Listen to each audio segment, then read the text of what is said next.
John Smith is my name.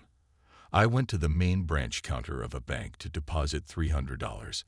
I usually visit a smaller branch, but I had worked close to the main office this time.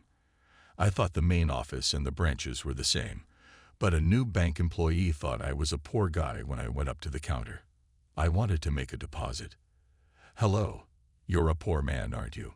I said. "Old guy, utilizing the machine to deposit is quicker. It's right there. Use the machine. Do it yourself without bothering anyone." "No, I don't trust machines." "You don't believe in modern machines. Really, old man? Are you like Rip Van Winkle or something?" "No, it's not that. Just joking." I was joking. "Man, don't you understand a joke? It's a nuisance, so just avoid going to the counter." "A pain. It's a bother now. Look, more essential things go on the counter. Given how impoverished you are, it's likely that you won't deposit much anyhow. It's rather annoying. But that's your job, isn't it? I'm here for more than just you, old man, even if it's my job. I'd be pleased to assist if you would want to deposit a higher sum.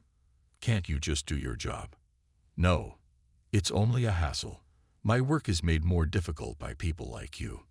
At the counter, do you believe we'll do anything? That is an error. Other banks would accept my deposit. Then go to another bank." "I don't want to." "You're simply going to use it shortly anyhow, aren't you? Why would you want to deposit such little money? It doesn't make sense.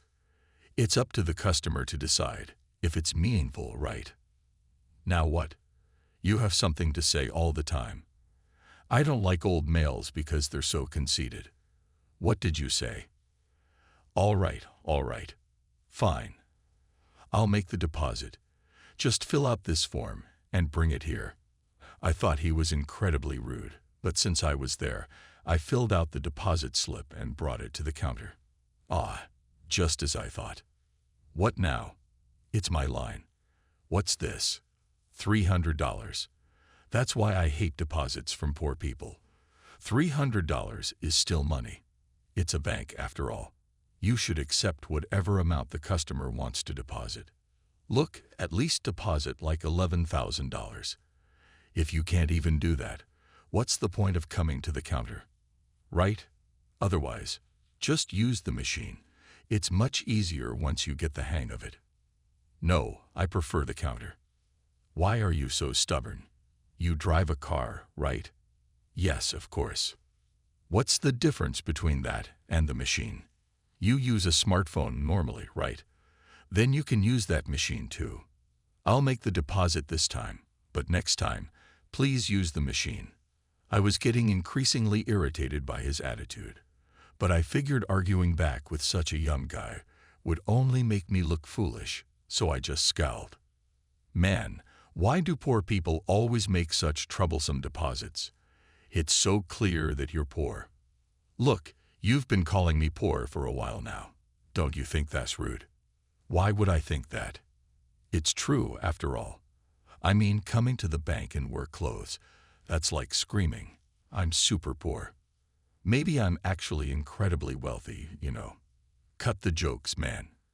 Come on, no rich guy comes in work clothes. That's just impossible.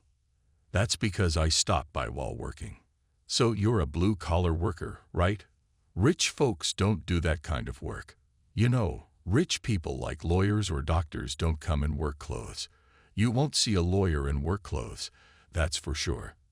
They wear suits for their work, don't they?" "Exactly. So those who dress like that are the ones making the money. People like you, who always do physical labor, will always be poor. Do you treat everyone with this attitude?"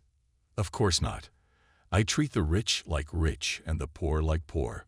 Why would I waste VIP treatment on someone who doesn't deposit much? That's just ridiculous." "So does this bank choose its customers?" "Ah, this is the main branch. After all, poor folks should go to the smaller branches. They'd be thrilled to get a $300 deposit." "You really have a terrible attitude. I've never met a bank employee as rude as you. I only become rude because of people like you. We handle lots of customers here. Can't afford to be nice to every poor person. If you want better service, deposit a large sum. That's awful. As I muttered this, the teller loudly made a sarcastic comment. Ah man, why are there so many poor folks? I'm not working here for them, you know. It's really annoying. Tiring, really. And they complain about bad service. They should cut it out with the jokes. Why would you bother depositing $300 at the counter? Ridiculous. I'm sick of this job. Why should I have to bow to poor folks? They're probably on a tight budget anyway, and shouldn't even be at a bank. My anger was nearing its breaking point at his venomous words. Here you go, old man. The deposit is done. Next time, learn how to use the machine. Looking around, everyone at the counter seemed downcast. Despite hearing his words, no one seemed to intervene. Old man, move. Get out of here. Enough already. That's when my anger exploded. I shouted so loudly that other customers looked at me. What's your problem, old man? I spent time helping you, and you yell. If you don't like it, poor people like you shouldn't come to the main branch. I see. All right, that's enough, I said. Then I pulled out my phone, calling my usual branch. Let me talk to the branch manager. Is this the manager? This is Smith. I'm canceling my company's $3 billion corporate account. Yes, make sure it can be canceled immediately. After saying this and hanging up, the man in front of me was wide-eyed. I thought to myself, now he'll realize I'm wealthy. But to my surprise, he burst out laughing. What are you doing pretending to be rich? A corporate account with $3 billion. Come on, man. You think I'd be surprised? That's impossible. Poor people's fantasies are just like that. What a show. Did you just call your wife to pretend? Feeling like playing a role at your age? As he laughed uproariously, I just stared at him silently. I knew his laugh would soon turn into a strained expression. I was looking forward to that moment. Sure enough, the branch manager came running over. Mr. Smith, is there anything wrong? Who are you? I'm the manager of this main branch. I just heard from your branch about your corporate account cancellation. I've come to talk to you personally. Well, you're too late. I've already decided to cancel. Please, could we talk in the back? There must be some misunderstanding. No, there's no misunderstanding. Manager, why are you bowing to this old man? He's just a poor guy. Bowing to him won't get you anything. No, Johnson, that's rude. What's rude? It's a waste to spend time on a poor person. It's pointless. Could you be quiet for a moment? For some reason, the manager did not yell at or reprimand this man named Johnson. He even seemed to be pushed around by him. This was no way to foster proper personnel. Ah, I'm terribly sorry. Could you please come to the back so we can talk? That won't change anything.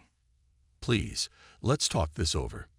The manager, almost clinging, bowed his head and grabbed my arm. Please, Mr. Smith, just let me have a word with you. Seeing the manager's desperate state, I agreed to talk and headed to the back. As I followed the manager, we entered a small reception room where a secretary had prepared fancy cakes and tea. I sat on the sofa, arms crossed, without touching any of the offered items. Mr. Smith, was there an issue? I received a call from your branch. If it's okay, I'd like to hear about it. It's fine. Well, the problem is that man. Johnson. Yes, I usually go to a different branch, but today I was around here and wanted to make a deposit. The service was so bad that I thought about closing my account. He ridiculed me for being poor and said depositing just $300 was a hassle. That happened. And why did no one say anything when he was spouting such abuse? Abuse? Yes, it was incredibly rude. Like, for example, I'd rather not repeat it. Why don't you ask the female employee sitting next to him? Everyone there must have heard it. I see. Is the main branch really that superior? It's quite shocking. I'm terribly sorry. As you see, Your apology doesn't change much. If this is the bank's policy, there's little I can say. I'll make sure he understands not to do this again. No need. The manager was desperately apologizing and wiping off cold sweat with a handkerchief, while the person in question remained cool and composed. He seemed oblivious to the fact that the situation had arisen because of him. Instead, he blurted out something absurd. "Manager, why are you bowing so much to this guy?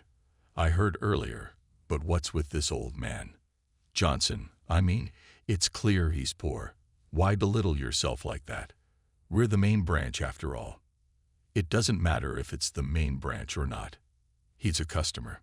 Besides, this gentleman is the CEO of a major corporation, one of our biggest clients." "What? That's ridiculous. How could this old man be the CEO of a major company?" "Manager, aren't you being foolish? The foolish one here is you. Apologize. Otherwise, our bank could be in trouble if we don't keep the $3 billion transaction as is." "That's not going to happen. That $3 billion is a lie." "That's not a lie." The manager finally lost his temper. However, as soon as he spoke, he seemed to startle himself into silence. Moreover, it seemed like the manager was gauging Johnson's reaction. I watched him intently, trying to figure out what kind of person he was. He's just new. He doesn't understand things yet. So just because he's new, it's okay for him not to understand things. No, not at all. "Hey, you. What old man?" "Johnson, he's not just some old man." "He is, isn't he? Are you a new employee?" "Kind of, but that doesn't matter. I'm the CEO's grandson." "The CEO's grandson?" "Yeah, that's right. The CEO's grandson. So whatever I do is right." "I see. So that's why you act that way. You've always been allowed to do whatever you wanted." "Yep, that's right. And because you're the president's grandson, everyone, including your colleagues and bosses, just turn a blind eye." "Right. I'm sorry. This way, there's no chance for new employees to grow." "You're absolutely right. Man, why are you being so high and mighty? It's obvious that the CEO's grandson is the most important person in the bank. That's why nobody says anything to me. What's the problem with that? Are you just jealous?" "I don't feel jealous. If anything, I feel contempt." "What did you say? So you think just because you're the CEO's grandson, you can do whatever you want?" "Of course. There's no one else here with as big a connection as me." "Connections. So without them, you'd just be a nobody, right?" "What connections?" "Our talent too." "Connections are a talent. That's ridiculous. So even if there's a $3 billion deal, I'm still more important than you." "You think you're more important than the customer." "Obviously. You think it's okay to label customers as poor without knowing anything about them." "I don't know if it's okay, but I don't see a problem with it. I've seen many poor people, and none have ever complained about how I treat them. So that must mean I'm right. Poor people can't win against the rich, right? They don't have the pride to stand up to them. So rich people like me always win." "I'm so sorry. He's still not understanding things. I'm terribly sorry for the inconvenience. Please just let this one slide. I'll make sure he's properly trained." "Please, no. Manager, this isn't about him not understanding. It's about the disrespect. How can you expect us to overlook this when we've been so displeased? You want us to overlook this just because he's a new employee? He's a bank employee before anything else." "You're right, Johnson. Apologize. Apologize now." "Why should I apologize? If you want to apologize so badly, you do it." "Manager, it's got nothing to do with me. I'm not in the wrong." "Johnson, that's why I'm canceling the $3 billion. I can do it here." "Right. Yes, but please reconsider. Losing all $3 billion at once. Tell that to him. I was planning to keep it here, but his attitude and the way he treats the CEO's grandson changed my mind." "Yes, but withdrawing everything at once. It's fine.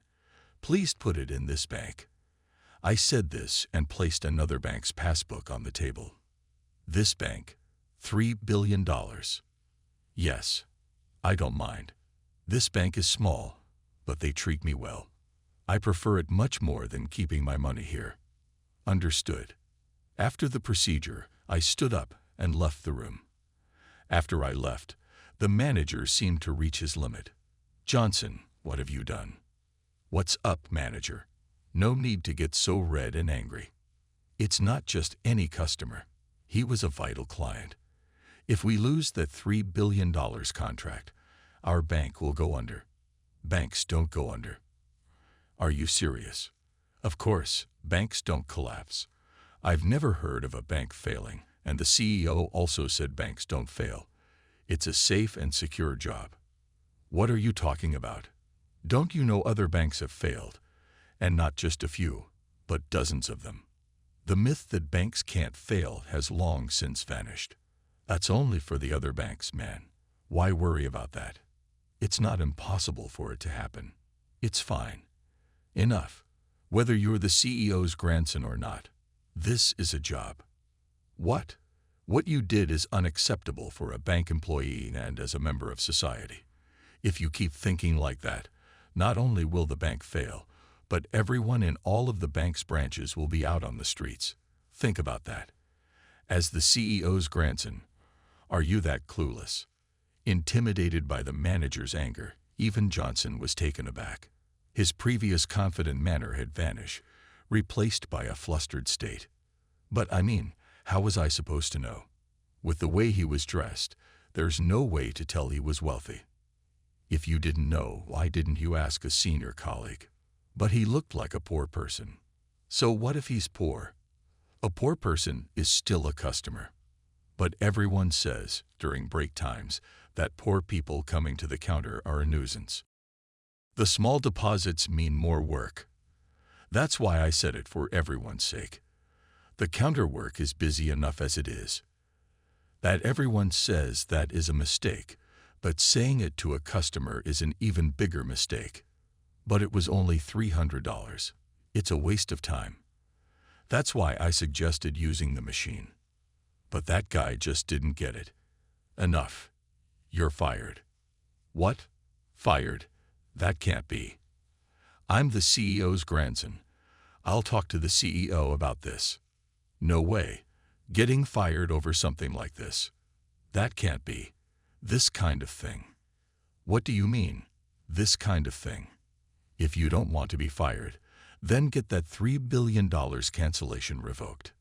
No way. Why am I being scolded like this? I'm the CEO's grandson. Seemingly shocked at being scolded for the first time, Johnson was quite surprised. His reaction wasn't to come and apologize to me, but to go crying to his grandfather, the CEO. Grandpa, help me. What is it, Mike? Help me. Is this about Mr. Smith's $3 billion? Yes, exactly. The manager is trying to fire me. There's no way. That's right. I did nothing wrong. So why should I be fired? You think you did nothing wrong. You caused a loss of $3 billion. You're lucky that getting fired is all that's happening. Grandpa, what are you saying? Your grandson is getting fired. Can't you cancel the firing? Even as the CEO, that's impossible. Why not? No matter what, if you want to keep your job, reflect on your actions and sincerely apologize to Mr. Smith. What? And secure that contract again. I don't want to. That means I have to bow down. My pride won't allow that. Unless you do, your dismissal won't be retracted. Even if your grandson gets fired, the livelihood of the employees is more important than just your job. That's Johnson. You had always thought his grandfather would solve everything. He was evidently surprised to find out that wasn't the case, and having never needed to make an effort before, he decided to apologize to me, realizing he wouldn't last in any other company. I'm sorry. In front of me, Johnson bowed, seemingly thinking the simple bow would suffice. Please don't cancel the $3 billion contract. Why should I? What I do is none of your business. Right, it is. I came here because I'll get fired otherwise. Oh, the CEO's grandson's getting fired. Yo, weird, right? I don't get why I'd be fired for being the CEO's grandson. The manager's really mad. Unbelievable. What's unbelievable is your behavior and attitude. What? I thought I was apologizing properly. You still think you're above everyone. I'm not kind enough to accept such an apology. Really, I don't see a problem. Anyway, I'm apologizing. I really am sorry. See, I'm bowing. So please cancel the cancellation. Don't joke with me. You think I'd forgive you with that attitude? I'm going to be fired. That's not my problem. Just leave. Ultimately, Johnson, without understanding the true meaning of an apology, came only with superficial words of regret, trying desperately to save his own job. Seeing through this, I couldn't forgive him. His self-centeredness was unforgivable. Johnson, whom I didn't forgive, failed to secure the contract worth $3 billion. As a result, he was fired from the bank, losing the label of being the CEO's grandson. No longer the CEO's grandson, Johnson was disowned by his parents and had to work on his own for the first time. As a result, Johnson tried various jobs, but none worked out well, and now he spends his days being yelled at in a factory. After I canceled the contract for the $3 billion in my corporate account, I immediately signed a contract with another bank. Sure enough, when it comes to a contract worth $3 billion, every bank bows down. It was a contract made in a special room. However, what mattered to me wasn't the special treatment. After this incident, I started going to the bank more often in my work clothes. I was curious to see how someone who had given up the title of COO would be treated. Surprisingly, this new bank treated me entirely differently from the last one. As I wondered if this bank was kind to everyone, I witnessed a particular scene. One day, an elderly woman came in. She didn't appear wealthy at all, arriving while pulling a shopping cart. She walked with a tottering gait, stepping deliberately with each foot. Seemingly uncomfortable with the machines, she approached the counter. She handed over $100 to the woman at the counter and expressed her desire to deposit it. Despite being told that using the ATM would be faster, she admitted her inability to use it. Then the woman at the counter smiled warmly and said, "It can be a bit tricky, can't it?" Then, as she handed over the deposit slip, the woman asked, "Could you please fill this out and bring it back?" But the elderly lady, unable to see, explained her vision impairment. It's a natural part of aging to experience vision loss. What will be the bank's response now? A customer service agent summoned over an employee to help the old woman properly fill out the paperwork. As I was pondering this, they linked her to the service counter when she successfully completed it. Additionally, the bank employees said, "Thank you, and please take care of this." The old woman was led to a chair by the personnel, who urged her to wait. She did not, however, answer the voice when her name was called. The same instruction then showed up once more. "You have been called," the attendant stated. As they led her to the counter, they said, "Please go over there." The elderly woman openly thanked them several times once the entire procedure was over. With a constant smile, the bank clerk said goodbye and take care. I was confident that making a sizable deposit at this bank was the proper choice after seeing this touching scene.